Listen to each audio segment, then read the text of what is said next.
It's new poem day on Shakesyear. We're only going to have 2 new poem days to go. We've got 2 apocryphal poems to take a look at. And the first of those is the one that we're going to start digging into now, A Funeral Elegy. This was likely written by a man named John Ford, though it's included in the Apocrypha because it's likely that he stole some elements from Shakespeare, or at least was maybe heavily influenced by Shakespeare in some portions of this poem. And this one is 578 lines long or something along those lines, and has no stanzas. So the way that we're going to break it up is I just took a look and I tried to keep sort of thoughts or sort of phrasing together. So some days are going to be longer chunks and some days are going to be shorter chunks. Today we're going to look at lines 1 through 20. So A Funeral Elegy is a funeral poem. It's a little bit of like a long epitaph sort of a thing. And this is written for a Master William Peter, who was apparently murdered by someone named Edmund Drew at when Master William Peter was like 29 years old. So this is a funeral poem written for a man who was killed prematurely, is basically what it boils down to.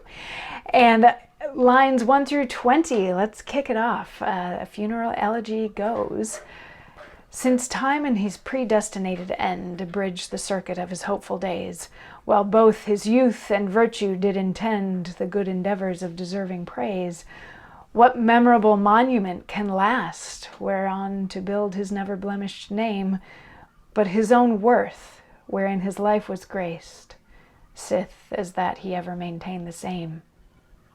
Oblivion in the darkest day to come, when sin shall tread on merit in the dust, cannot raise out the lamentable tomb of his short-lived deserts. But still they must, even in the hearts and memories of men, claim fit respect, that they, in every limb, remembering what he was, with comfort then, may pattern out one truly good by him. For he was truly good, if honest care of harmless conversation may commend a life free from such stains as follies are, ill recompensed only in his end.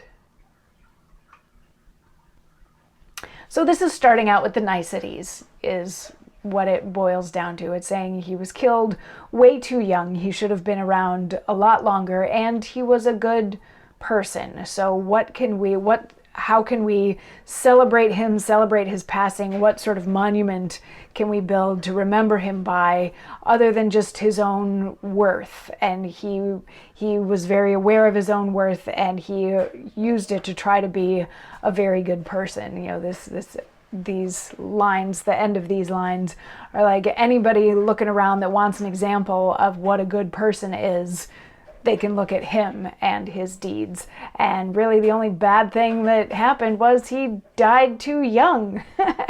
So that's where we're going to pick up tomorrow when we keep digging into this one. Is they've got a lot to say about this guy, and it's not all going to be, you know, flowers and roses and wasn't he awesome. We gotta dig in a little bit farther. So we'll dig in a little bit more tomorrow. I'll see you then. Mwah.